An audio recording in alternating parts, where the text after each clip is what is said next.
हाय दोस्तों, तो आज हम देखते हैं symmetric matrix and askew symmetric matrix. ठीक है, यहाँ पर symmetric matrix and askew symmetric होने के लिए पहला कंडीशन है कि वह स्क्वायर मैट्रिक्स होना चाहिए। क्या होना चाहिए?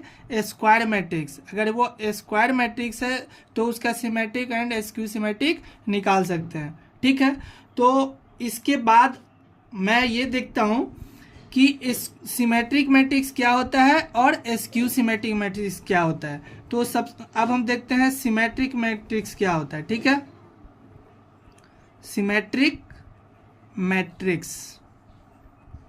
ठीक है, सिमेट्रिक मैट्रिक्स के लिए क्या होना चाहिए कंडीशन? तो फर्स्ट कंडीशन है क्या कि स्क्वायर मैट्रिक्स। अभी मैंने बोला स्क्वायर मैट्रिक्स होना चाहिए। क्या होना चाहिए?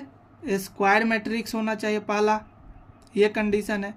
और दूसरा जो होगा वह दूसरा कंडीशन होगा कि मान लो एक मैट्रिक्स ए है तो ए इक्वल टू ए ट्रांसपोज होगा।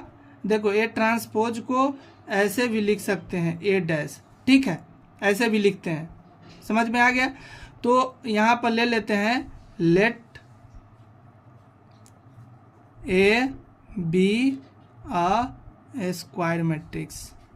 ओके, मान लिया मैंने कि एक मैट्रिक्स ए है वो स्क्वायर मैट्रिक्स है। तो सिमेट्रिक मैट्रिक्स के होने के लिए एक स्क्वायर मैट्रिक्स होना चाहिए पहले। इसके बाद ए इक्वल टू ए ट्रांसपोज होना चाहिए, ए इक्वल टू ए ट्रांसपोज। तो अभी मैंने बताया था कि ए इक्वल टू ए ट्रांसपोज कैसे निकालते हैं। ठीक है, मान लो कि एक एग्जाम्पल से समझते हैं। यहाँ पर ए एच जी, फिर एच बी एंड एफ, फिर जी एफ सी, एक ये मैट्रिक्स है A equal to this one. And A transpose आप निकालते हो तो ये देखो, रो को क्या करते हैं, कॉलम में चेंज कर देते हैं। तो ए एच जी, इस रो को कॉलम में चेंज कर दिया। फिर इस रो को क्या करना है, चेंज कर देना है कॉलम में। फिर इस रो को क्या कर देना है, कॉलम में चेंज कर देना है। देखो, तो A and A transpose same आया, इक्वल आया।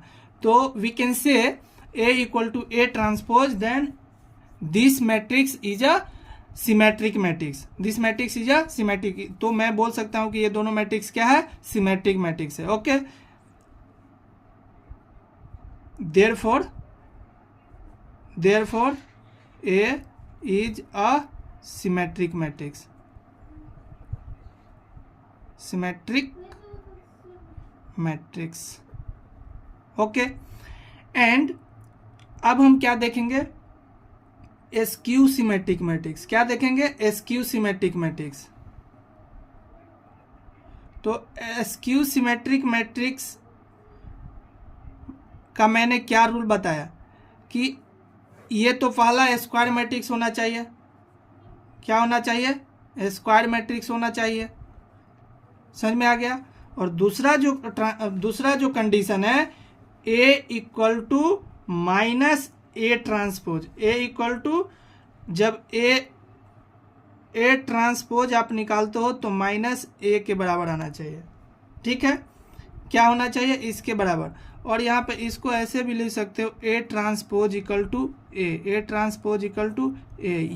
ये हमेशा याद करके रखना है, A transpose equal to A, और यहाँ पर A transpose equal to minus ए।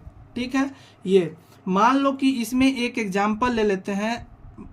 एक एग्जाम्पल लेते हैं, ए इक्वल टू मान लो 0x y, okay, and minus x 0z, and minus y minus z 0। Okay, यहाँ पर एक मैट्रिक्स लिया A equal to this one.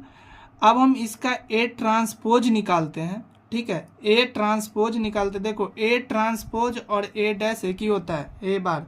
Okay, तो इसका हम क्या करेंगे, 0xy, first row first column में कन्वर्ट कर दिया। फिर सेकेंड रो सेकेंड कॉलम में, फिर थर्ड रो थर्ड कॉलम में चेंज कर दिया। अब यहाँ पर आप क्या करना है, यहाँ पर अब आप माइनस कॉमन लो।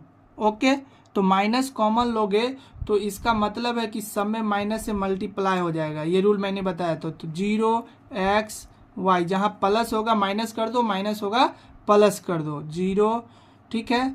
फिर z minus y minus z 0। अब यहाँ पर देखो कि A ट्रांसपोज जो है वह A माइनस के बराबर आ गया, -a के बराबर। तो ये जो हो गया, क्या हो गया, स्क्यू सिमेट्रिक। क्या बोलेंगे इसको, सॉरी वाई नहीं है, W होगा यहाँ पे, बाय मिस्टेकन मैंने W लिख दिया, ठीक है। स्क्यू सिमेट्रिक हो गया। क्या हो गया, स्क्यू सिमेट्रिक। और स्क्यू सिमेट्रिक मैट्रिक्स में ये रूल भी आप याद कर लो कि डायगोनल जो एलिमेंट होगा, क्या होगा, डायगोनल एलिमेंट्स जो होंगे 0 होंगे। Diagonal elements are 0, diagonal elements are 0। जो ये डायगोनल एलिमेंट होगा स्क्यू सिमेट्रिक में 0 होना चाहिए। डायगोनल एलिमेंट क्या होना चाहिए, 0 होना चाहिए। ये समझ में आ गया स्क्यू सिमेट्रिक और सिमेट्रिक मैट्रिक्स। तो इसके कुछ प्रॉपर्टीज हैं, उसके बारे में अब देखते हैं कि स्क्यू सिमेट्रिक के क्या क्या प्रॉपर्टीज होते हैं। ओके, तो नेक्स्ट चैप्टर में हम देखते हैं कि सिमेट्रिक एंड स्क्यू सिमेट्रिक के क्या क्या प्रॉपर्टीज होते हैं, और इसके बेसिस पर मैं प्रॉब्लम को सॉल्व करके बताता हूँ। Thank you.